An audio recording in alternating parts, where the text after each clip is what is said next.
नमस्कार, स्वागत है आपका आपके अपने channel health and medicine Hindi में। आज की वीडियो में मैं आपको हाउ टू इम्प्रूव हीमोग्लोबिन मतलब कि अगर आपके शरीर में खून की कमी है, अगर आपका हीमोग्लोबिन लेवल कम है, तो फिर आप किस तरीके से खून की कमी को पूरा कर सकते हैं, आपका हीमोग्लोबिन लेवल अच्छे से बढ़ा सकते हो, उसके बारे में आज की वीडियो में हम बात करेंगे। तो बिना देरी किए आज की वीडियो की शुरुआत करते हैं। नंबर 1 है कंज्यूम आयरन रिच फूड्स, मतलब कि ऐसे फूड्स, ऐसा आहार जिसमें आयरन की मात्रा अच्छी हो।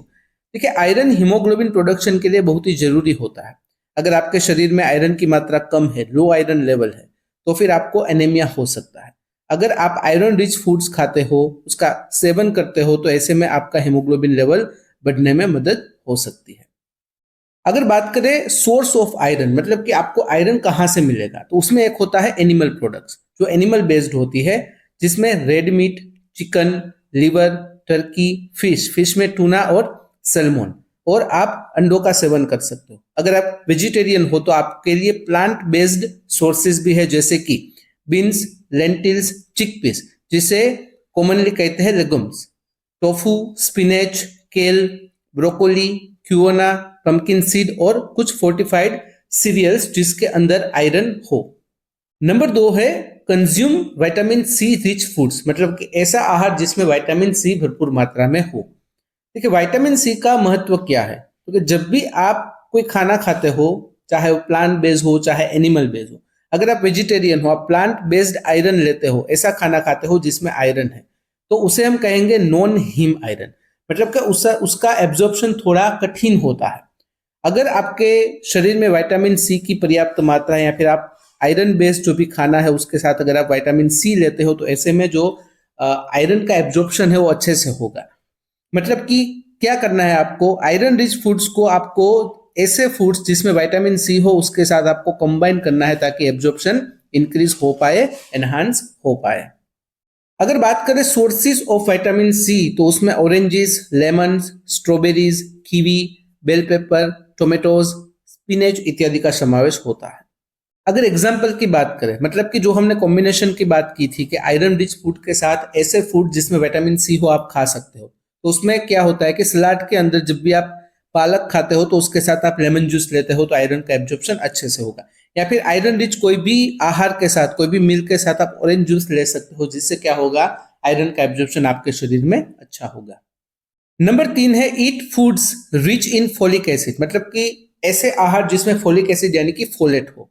देखिए, फोलिक एसिड भी रेड ब्लड सेल के प्रोडक्शन के लिए काफी एसेंशियल होता है, और रेड ब्लड सेल्स के अंदर हीमोग्लोबिन होता है।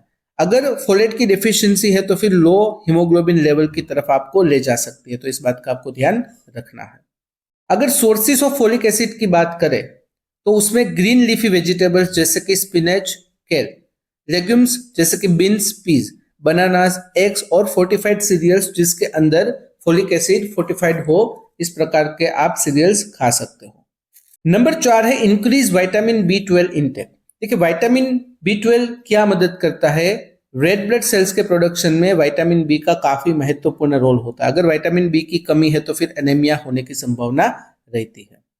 अगर सोर्स ऑफ विटामिन B12 की बात करें, तो उसमें eggs, dairy products, meat, fish, fortified cereals और न्यूट्रिशनल ईस्ट फॉर वेजिटेरियंस, मतलब कि जो लोग वेजिटेरियन है उनके लिए फोर्टिफाइड सीरियल्स और न्यूट्रिशनल ईस्ट आप ले सकते हो, उसका सेवन कर सकते हो।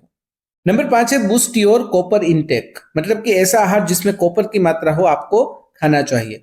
देखिए, आयरन एब्जॉर्प्शन के लिए कॉपर काफी अच्छा रोल अदा करता है।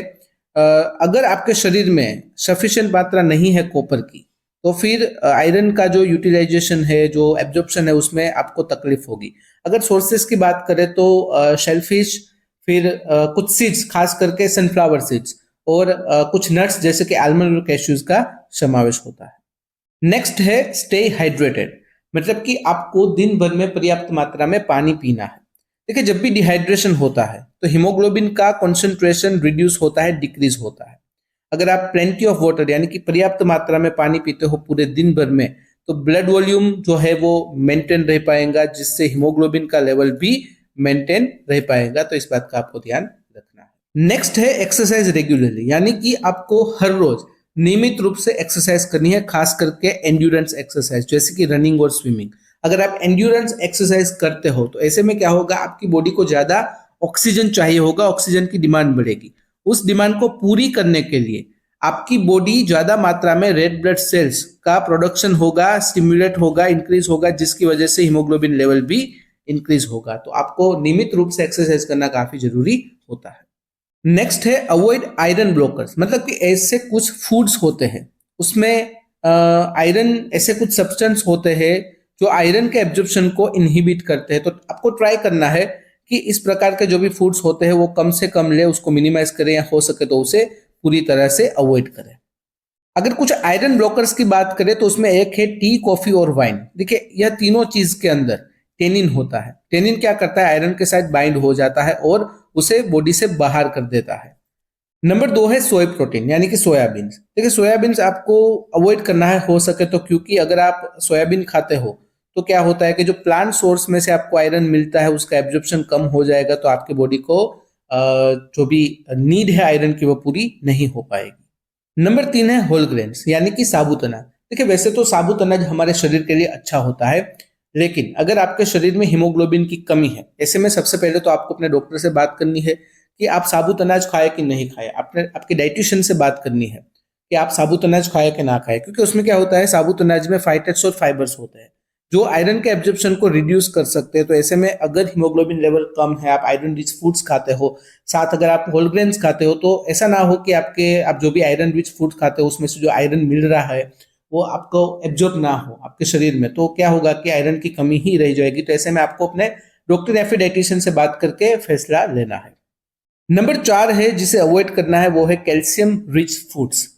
जिस फूड के अंदर कैल्शियम ज्यादा होता है तो क्या होगा कि जो भी प्लांट सोर्स आयरन है, मतलब कि प्लांट सोर्स में से जो भी आयरन मिल रहा है उसके एब्जॉर्प्शन रिड्यूस हो सकता है, कम हो सकता है। तो ऐसे में कैल्शियम रिच फूड्स का सेवन हो सके तो अवॉइड कर सकते हो आप।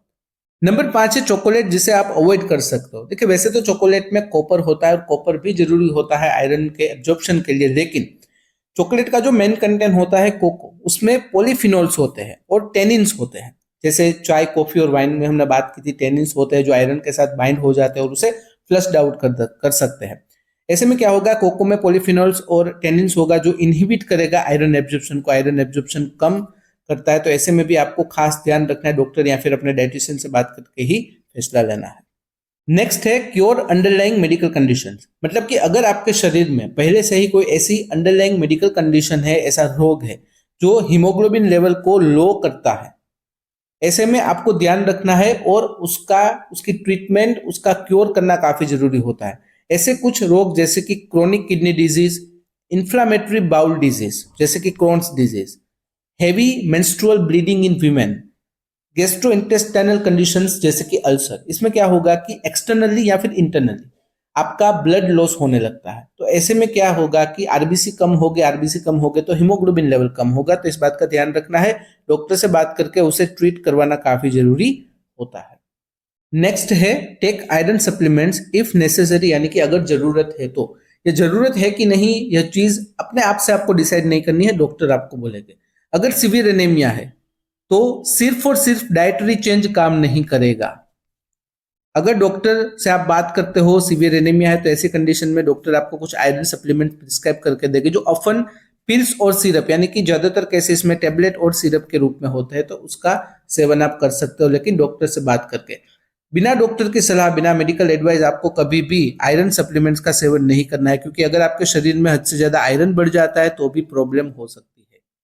तो यह थी जानकारी किस तरह से आप हीमोग्लोबिन लेवल को बढ़ा सकते हो उसके बारे में। अगर आपको इस वीडियो से रिलेटेड कोई क्वेश्चन है या फिर हेल्थ और मेडिसिन से रिलेटेड कोई भी क्वेश्चन है तो आप कमेंट में पूछ सकते हो। अगर कमेंट में आप अनकंफर्टेबल हो तो डायरेक्टली मेल कर सकते हो qa.hm@gmail.com पर। फिलहाल इस वीडियो में बस इतना ही। आज का वीडियो ध्यान से देखने और सुनने के लिए आपका धन्यवाद। जय हिंद, जय भारत।